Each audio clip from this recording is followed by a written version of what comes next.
आपण बघतोय की 1 महिन्यापूर्वी म्हणजे बरोबर 28 जानेवारीला हा अपघात झाला होता आणि या अपघातानंतर अनेक प्रश्न विचारले जात होते. शंकासुद्धा उपस्थित केल्या जात आहेत की हा खरंच अपघात आहे की घातपात आहे आणि या अनुषंगाने अनेक प्रश्न निर्माण झाले होते. त्यातल्या काही प्रश्नांची उत्तरे या अहवालाच्या माध्यमातून आपल्याला मिळत आहेत. त्यामध्ये नेमकं काय झालं होतं हे आपण सुरुवातीला समजावून घेऊयात. तर या अपघातामध्ये आपण जर बघितलं तर सुरुवातीला हे जे विमान आहेत अजित पवारांचं ते जेव्हा कोसळलं तेव्हाच ते पहिल्यांदा झाडांना धडकलं होतं आणि त्यानंतर ते जमिनीवर कोसळल्याचं या अहवालामध्ये नमूद करण्यात आलेलं आहे. विमान जेव्हा कोसळलं होतं त्यावेळेस दृश्यमानता कमी होती हे सुद्धा या अहवालामध्ये म्हटलेलं आहे. 8:46 हे विमान क्रॅश झालं होतं, ज्याची वेळ आपण याआधी सुद्धा पाहिली होती. अपघातावेळी 3000 मीटरची दृश्यमानता होती आणि जसं म्हटलं जात आहे की 5000 मीटरची दृश्यमानता हवी होती, पण त्यावेळेस तिथे 3000च दृश्यमानता होती हे सुद्धा या अहवालामध्ये स्पष्ट झालेलं आहे. फ्लाईट डेटा रेकॉर्डरबद्दल अनेक शंका उपस्थित केल्या जात होता. तो जळाला आहे, त्यातला डेटा सुरक्षित आहेत की नाही याबद्दल प्रश्न विचारले जात होते. पण याच्यामध्ये जे म्हटलेलं आहे की उष्णतेमुळे हा जो फ्लाईट डेटा रेकॉर्डर आहे तो जळाल्याचं यामध्ये समोर आलेलं आहे. पण यातले जे डेटा आहे तो आता अॅनालाइज करायचा प्रयत्न सुरू आहे, तो डाउनलोड करायचा प्रयत्न सुरू आहे आणि काही संस्थांची मदत सुद्धा या सगळ्या कामीमध्ये घेतली जाते आहे.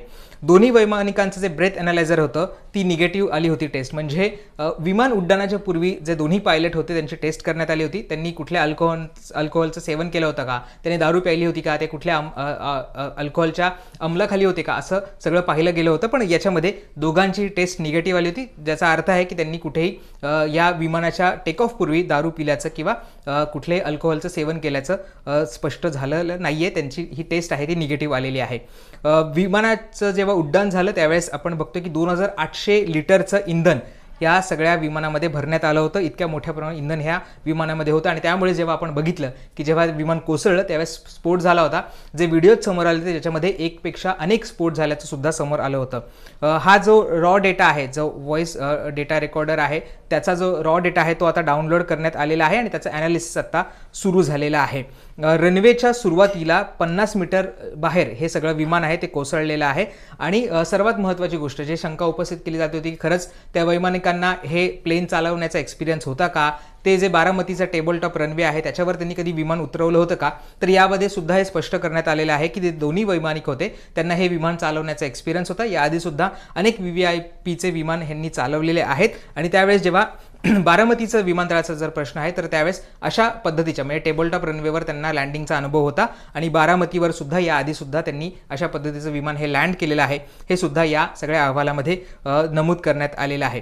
आपण बघतो की अनेक गोष्टी याच्यामध्ये समोर आलेल्या आहेत. यामध्ये वातावरण कसं होतं हे सुद्धा सांगितलेलं आहे.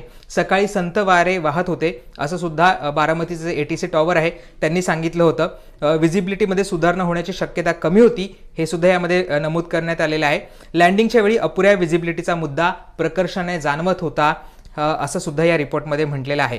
पहिल्या प्रयत्नामध्ये विमान रनवेवर उतरू शकलं नव्हतं, जे सुरुवातीला सुद्धा आपल्याला कळलं होतं की पहिला प्रयत्न करण्यात आला होता. विजिबिलिटी कमी होती त्यामुळे गो अवे करण्यासाठी त्यांना सांगितलं होतं आणि पहिला जो प्रयत्न होता तो काहीसा अनसक्सेसफुल झाला होता आणि त्यामुळेच त्यांनी गो अराउंड केलं होतं. गो अराउंड करण्यात आलं, दुसरा प्रयत्न करण्यात आला, दुसऱ्या वेळी रनवे दिसत असल्याचं पायलटकडनं सांगण्यात आलं होतं. त्यानंतर जे बारामतीचं ATC आहे त्यांनी त्यांना लँडिंगची परवानगी दिली होती आणि त्यानुसार ते लँड करत होते. जेव्हा लँड करत होते आणि रनवे हा त्यांच्या दृष्टिक्षेपात होता त्याआधी काही सेकंद आधी ओ शिट अशी वाक्य ही आता रेकॉर्ड झालेली आहेत आणि ती सुद्धा आता या अहवालामध्ये सुद्धा आलेली आहेत. ओ शिट अशी वाक्य ही तिथे समोर आली आणि त्यानंतरच काही वेळामध्ये हे जे विमान आहे ते कोसळल्याचं या सगळ्यामध्ये समोर आलेलं आहे.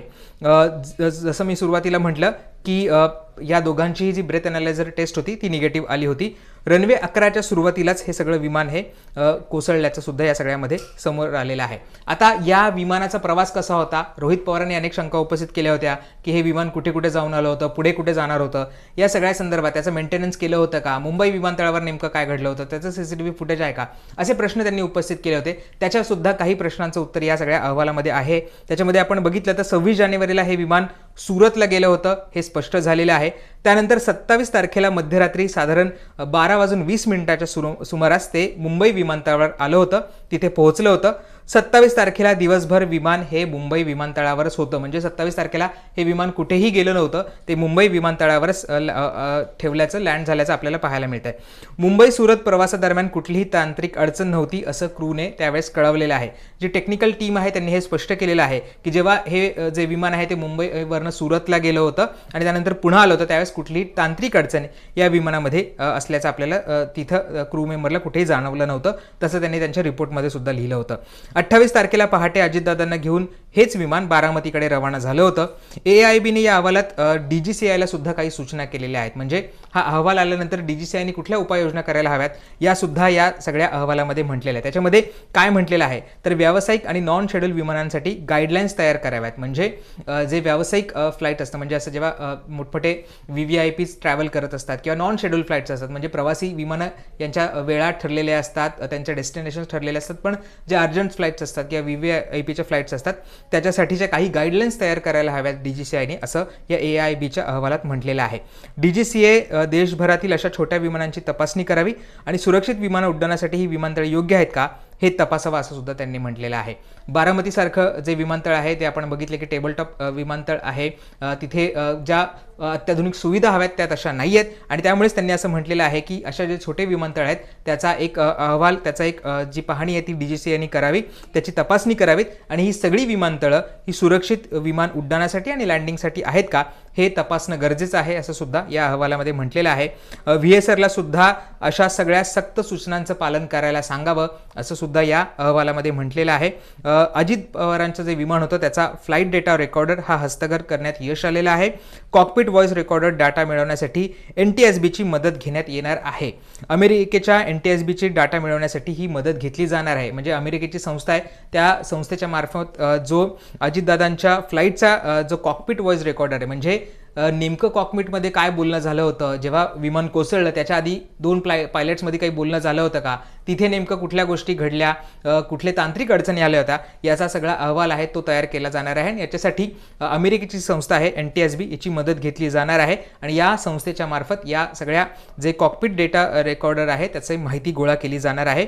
AIBच्या अहवालामध्ये या सगळ्याचा उल्लेख सुद्धा यामध्ये करण्यात आलेला आहे. त्यामुळे अनेक जे प्रश्न होते त्याची उत्तरं द्यायचा प्रयत्न केलेला आहे. विजिबिलिटी लो होती का, तर हो विजिबिलिटी लो होती असं या अहवालामध्ये म्हटलेलं आहे. गो अवे करायला सांगितलं होतं का, तर हो गो अवे करायला सुद्धा सांगण्यात आलं होतं. याच्यामध्ये हे स्पष्ट करण्यात आलेलं आहे. दोन्ही जे पायलट्स आहेत त्यांची जी ब्रेथ एनालायझर टेस्ट आहे, म्हणजे त्यांनी कुठले अल्कोहोल घेतलं होतं का, ही जी टेस्ट आहे ती निगेटिव्ह आली होती. त्यामुळे हे स्पष्ट झालेलं आहे की कुठेही त्यांनी दारूचं सेवन केल्याचं यामध्ये स्पष्ट केलं नव्हतं, हे आता या सगळ्यामध्ये स्पष्ट झालेलं आहे. विमान कोसळताना झाडांना पहिले धडकलं आणि त्यानंतर ते कोसळल्याचं सुद्धा समोर आलेलं आहे. 2900 लिटर इतकं मोठ्या प्रमाणात इंधन हे विमानामध्ये होतं, हे सुद्धा यामध्ये स्पष्ट झालेलं आहे. आणि हे विमान सुरतला जाऊन आलं होतं, त्यावेळेस कुठलेही टेक्निकल फॉल्ट या विमानामध्ये नव्हता असं सुद्धा त्यातल्या क्रू मेंबरनी सांगितलेलं होतं. आणि त्याचबरोबर 27 तारखेला हे विमान पूर्ण दिवसभर हे मुंबई विमानतळावरच उभं होतं, हे सुद्धा या अहवालामधनं स्पष्ट झालेलं आहे. पण अनेक टेक्निकल गोष्टी आहेत, म्हणजे अशी जी विमानं आहेत ती असे जे छोटे विमानतळ आहेत तिथे लँडिंगसाठी जी यंत्रणा असते ती उपलब्ध नसते आणि त्यावेळेस खबरदारी घेणं आवश्यक आहे असं सुद्धा AIBनं DGCAला सांगितलेलं आहे. भारतातल्या अशा विमानतळांचा सर्वे सुद्धा करायला त्यांनी सांगितलेलं आहे. आणि जे असे ऑपरेटर्स असतात, म्हणजे VSR सारखी कंपनी असतील किंवा जे असे चार्टर्ड प्लेन्स ऑपरेट करत असतात, जे नॉन शेड्यूल जे फ्लाईट्स असतात त्याच्याबद्दल सतर्कता बाळगण्याचं सुद्धा जे AIBकडनं आता DGCAला सांगण्यात आलेलं आहे. त्यामुळे हे सगळा अहवाल हा आपल्या समोर आलेला आहे. अर्थात हा प्राथमिक अहवाल आहे, याच्यानंतर सुद्धा अनेक अहवाल येतील. जे आपण जसं बघतो की NTSB जी अमेरिकेची संस्था आहे त्याच्याकडनं कॉकपिट डेटा रेकॉर्डरमध्ये ज्या गोष्टी रेकॉर्ड झालेल्या आहेत त्या हस्तगत करण्यात येणार आहे, त्यांची ती मदत घेतली जाते आहे. आणि त्यावेळेस या सगळ्या जेव्हा तो रेकॉर्डरचा डेटा समोर येईल त्याच्यामधनं नेमकं हे कारण आहे ते स्पष्ट होऊ शकणार आहे. कुठला टेक्निकल फॉल्ट हा विमानामध्ये झाला होता, विमान लँड होण्याच्या पूर्वी जे कलंडल्याचं आपल्याला दिसतं आहे ते नेमकं कशामुळे झालं, हे सगळं या जो कॉकपिट डेटा रेकॉर्डर आहे त्याचा जो अहवाल येईल, त्याची जी माहिती येईल त्याच्यानंतर समोर येऊ शकणार आहे. आणि त्याच्यासाठी जसं रोहित पवारांनी मागणी केली होती की परदेशातल्या एखाद्या संस्थेची मदत घ्यावी, त्याच पद्धतीनं आता परदेशातल्या एका संस्थेची मदत घेतली जाते आहे आणि त्याच्यानंतर या सगळ्या संदर्भातला जो डेटा आहे तो रिकवर करण्यात येतो आहे. पण एक गोष्ट स्पष्ट आहे की या सगळ्या आगीमध्ये हे जे डेटा रेकॉर्डर होते ते जळाल्याचं मान्य करण्यात आलेलं आहे. एक डेटा रेकॉर्डर आहे जो फ्लाईट डेटा रेकॉर्डर आहे त्याचा अहवाल हा मिळालेला आहे, त्याचं जे कम्युनिकेशन आहे ते हस्तगत करण्यात यश आलेलं आहे. आणि दुसरा जो कॉकपिट डेटा रेकॉर्डर आहे त्याचा मात्र जो अहवाल आहे तो पुढच्या काळामध्ये येऊ शकतो, त्याचा जे ॲनालिसिस आहे ते सध्या सुरू करण्यात आलेलं आहे.